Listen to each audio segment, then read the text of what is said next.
Ramayana is the oldest epic in world literature. It is a treasure house of knowledge and an inexhaustible mine for later poets, and has a special place in Indian culture as well. As Sanskrit literature, it is translated into all Indian languages and to several European languages along with English. It is also rendered with variations in many South and Southeast countries since several centuries, and they have adopted the epic in their music, dance, ballet, art and architecture. It is believed that Valmiki Ramayana was put to writing around 500 AD. It was told and retold since several centuries orally in and around India. Maharishi Valmiki is confident of its circulation among people until mountains stay erect on the earth.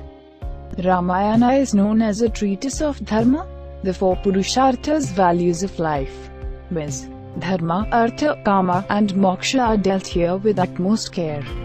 Kalidas, the famous Sanskrit poet, summarizes the values of life upheld by the kings of Ikshvaku dynasty as narrated by Valmiki. The Ramayana epic is strewn with exposition of values of life from great sages. Ramayana is an ancient Indian epic poem. It forms the Hindu Itihasa. The epic, traditionally ascribed to the Hindu sage Valmiki, narrates the life of Rama, the legendary prince of the Koshala kingdom. It follows his 14-year exile to the forest from the kingdom by his father King Dusharatha, on request of his second wife Kaki. His travels across forests in India with his wife Sita and brother Lakshmana, the kidnapping of his wife by Ravana, the demon king of Lanka, resulting in a war with him, and Rama's eventual return to Ayodhya to be crowned king. The Ramayana is one of the largest ancient epics in world literature. It consists of nearly 24,000 verses, sloka, divided into 7 khandas, and about 500 sagas, chapters. In Hindu tradition, it is considered to be the Adi Kavya, first poem. It depicts the duties of relationships, portraying ideal characters like the ideal father, the ideal servant, the ideal brother, the ideal husband and the ideal king. Ramayana was an important influence on later Sanskrit poetry and Hindu life and culture. Like Mahabharata, Ramayana is not just a story, it presents the teachings of ancient Hindu sages in narrative allegory, interspersing philosophical and ethical elements. The characters Rama, Sita, Lakshmana, Bharat, Hanuman, Shatrughna, and Ravana are all fundamental to the cultural consciousness of India, Nepal, Sri Lanka, Thailand, Cambodia, Malaysia and Indonesia. Thus the structure of Srimad Valmiki Ramayana is arranged into 6 khandas or parts, and they are: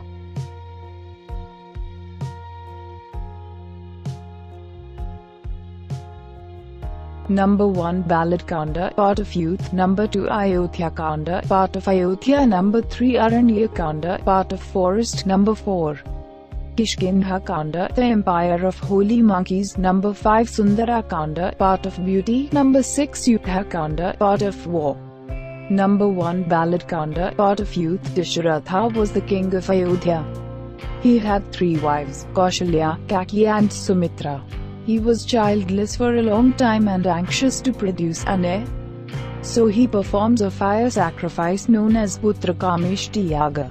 As a consequence, Rama is first born to Kaushalya, Bharat is born to Kaki, Lakshmana and Shatrughna are born to Sumitra.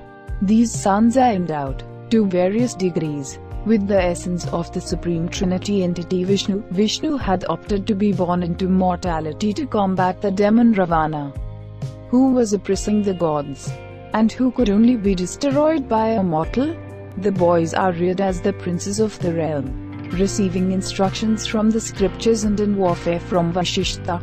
When Rama is 16 years old, sage Vishwamitra comes to the court of Dasharatha in search of help against demons who were disturbing sacrificial rites.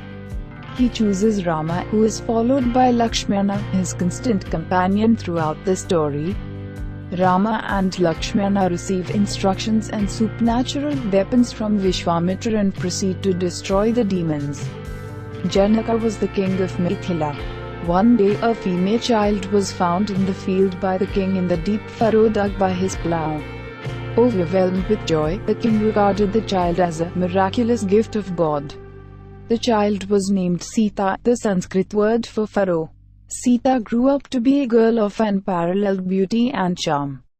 The king had decided that whoever could lift and wield the heavy bow, presented to his ancestors by Shiva, could marry Sita. Sage Vishwamitra takes Rama and Lakshmana to Mithila to show the bow. Then Rama desires to lift it and goes on to wield the bow, and when he draws the string, it breaks. Marriages are arranged between the sons of Dasharatha and daughters of Janaka. Rama gets married to Sita, Lakshmana to Urmila, Bharata to Mandavi, and Shatrugna to Shrutakirti. The weddings are celebrated with great festivity in Mithila, and the marriage party returns to Ayodhya.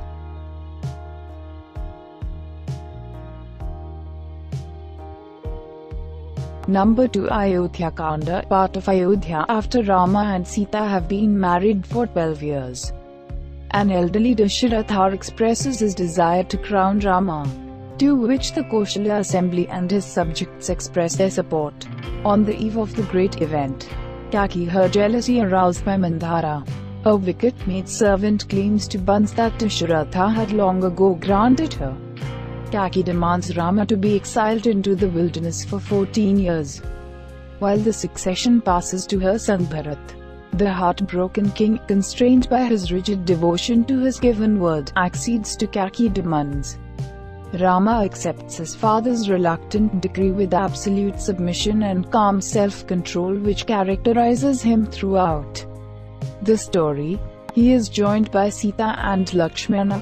When he asks Sita not to follow him, she says, "The forest where you dwell is Ayodhya for me, and Ayodhya without you is a veritable hell for me." After Rama's departure, King Dasharatha, unable to bear the grief, passes away. Meanwhile, Bharat, who was on a visit to his maternal uncle, learns about the events in Ayodhya. Bharat refuses to profit from his mother's wicked scheming and visits Rama in the forest. He requests Rama to return and rule. But Rama, determined to carry out his father's orders to the letter, refuses to return before the period of exile. However, Bharat carries Rama's sandals and keeps them on the throne, while he rules as Rama's regent. Number 3. Araṇya-kāṇḍa, part of forest. After 13 years of exile, Rama, Sita and Lakshmana journey southward along the banks of river Godavari, where they build cottages and live off the land. At the Panchavati forest they are visited by a Rakshasi named Surpanakha, sister of Ravana. She tries to seduce the brothers and, after failing, attempts to kill Sita. Lakshmana stops her by cutting off her nose and ears. Hearing of this, her brothers Rakshas, Khara and Thushan organizes an attack against the princes with 14,000 followers. Rama defeats Khara brothers and his Rakshasas. When the news of these events reach Ravana, he resolves to destroy Rama by capturing Sita with the aid of the Rakshasa Marucha. Marucha, assuming the form of a golden deer, captivates Sita's attention. Entranced by the beauty of the deer, Sita pleads with Rama to capture it. Rama, aware that this is the plot of the demons, cannot dissuade Sita from her desire and chases the deer into the forest, leaving Sita under Lakshmana's guard. After some time, Sita hears Rama calling out to her. Afraid for his life, she insists that Lakshmana rush to his aid. Lakshmana tries to assure her that Rama is invincible and that it is best if he continues to follow Rama's orders to protect her. On the verge of hysterics, Sita insists that it is not she but Rama who needs Lakshmana's help. He obeys her wish but stipulates that she is not to leave the cottage or entertain any stranger. He draws a chalk outline, the Lakshmana Rekha, around the cottage and casts a spell on it that prevents anyone from entering the boundary but allows people to exit. With the coast finally clear, Ravana appears in the guise of an ascetic requesting Sita's hospitality. Unaware of her guest's plan, Sita is tricked into leaving the line and is then forcibly carried. Jatayu, a vulture, tries to rescue Sita, but is mortally wounded. At Lanka, Sita is kept under the god of Rakshasas. Ravana asks Sita to marry him, but she refuses, being eternally devoted to Rama. Meanwhile, Rama and Lakshmana learn about Sita's abduction from Jatayu and immediately set out to save her. During their search, they meet Kubandha and the ascetic Shabari, who direct them towards Sugriva and Hanuman. Number 4 Kishkindha-kāṇḍa is set in the ape-Vanara citadel Kishkindha. Rama and Lakshmana meet Hanuman, the biggest devotee of Rama, greatest of ape heroes and an adherent of Sugriva, the banished pretender to the throne of Kishkindha. Rama befriends Sugriva and helps him by killing his elder brother Vali, thus regaining the kingdom of Kishkindha. In exchange for helping Rama to recover Sita. However, Sugriva soon forgets his promise and spends his time in enjoying his powers. The clever former ape queen Tara, wife of Vali, calmly intervenes to prevent an enraged Lakshmana from destroying the ape citadel. She then eloquently convinces Sugriva to honor his pledge. Sugriva then sends search parties to the four corners of the earth, only to return without success from north, east and west. The southern search party under the leadership of Anjada and Hanuman learns from a vulture named Simpati, elder brother of Jatayu, that Sita was taken to Lanka. Number 5 Sundara-kāṇḍa, part of beauty. Sundara-kāṇḍa forms the heart of Valmiki's Ramayana and consists of a detailed, vivid account of Hanuman's adventures. After learning about Sita, Hanuman assumes a gargantuan form and makes a colossal leap across the sea to Lanka. On the way he meets with many challenges like facing a Gandharva Kanya who comes in the form of a demon to test his abilities. He encounters a mountain named Manakadu who offers Lord Hanuman assistance and offers him rest. Lord Hanuman refuses because there is little time remaining to complete the search for Sita. After entering into Lanka, he finds a demon, Lankini, who protects all of Lanka. Hanuman fights with her and subjugates her in order to get into Lanka. In the process, Lankini, who had an earlier vision, warning from the gods that the end of Lanka nears if someone defeats Lankini. Here, Hanuman explores the demon's kingdom and spies on Ravana. He locates Sita in Ashoka Grove, where she is being wooed and threatened by Ravana and his Rakshasas to marry Ravana. Hanuman reassures Sita, giving Rama's signet ring as a sign of good faith. He offers to carry Sita back to Rama, however, she refuses and says that it is not the Dharma, stating that Ramayana will not have significance if Hanuman carries her to Rama. When Rama is not there, Ravana carried Sita forcibly, and when Ravana was not there, Hanuman carried Sita back to Rama.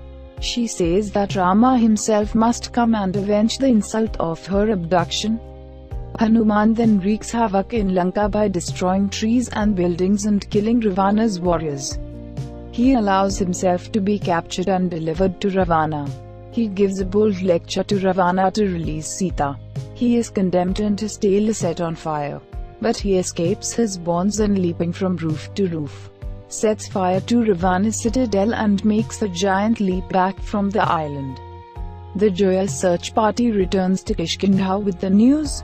Hanuman then wreaks havoc in Lanka by destroying trees and buildings and killing Ravana's warriors. He allows himself to be captured and delivered to Ravana. He gives a bold lecture to Ravana to release Sita. He is condemned and his tail is set on fire. But he escapes his bonds and, leaping from roof to roof, sets fire to Ravana's citadel and makes a giant leap back from the island. The joyous search party returns to Kishkindha with the news. Number 6 Yuddha-kāṇḍa, part of war, also known as Lanka-kāṇḍa. This book describes the Ramayana war between the army of Rama and the army of Ravana. Having received Hanuman's report on Sita, Rama and Lakshmana proceed with their allies towards the shore of the southern sea. There they are joined by Ravana's renegade brother Vibhishana. The apes named Nala and Neela construct a floating bridge known as Ramasetu across the sea. using stones that floated on water because they had Rama's name written on them. The princes and their army cross over to Lanka. A lengthy war ensues. During a battle, Ravana's son Indrajit hurls a powerful weapon at Lakshmana, who is badly wounded and is nearly killed. So Hanuman assumes a gigantic form and flies from Lanka to the Himalayas. Upon reaching Mount Sumeru, Hanuman was unable to identify the robe that could cure Lakshmana and so decided to bring the entire mountain back to Lanka. Eventually, the war ends when Rama kills Ravana. Rama then installs Vibhishana on the throne of Lanka. On meeting Sita, Rama asks her to undergo an Agni Pariksha test of fire to prove her chastity, as he wants to get rid of the rumors surrounding her purity. When Sita plunges into the sacrificial fire, Agni, Lord of Fire, raises Sita, unharmed, to the throne, attesting to her innocence. The episode of Agni Pariksha varies in the versions of Ramayana by Valmiki and Tulsidas. In Tulsidas's Ramacharita-manas, Rama returns to Ayodhya with Sita and Lakshmana, where the coronation is performed. This is the beginning of Ram Rajya, which implies an ideal state with good morals. Ramayana is not only the story about how truth defeats the evil, it also teaches us to forget all the evil and arrogance that resides inside ourselves.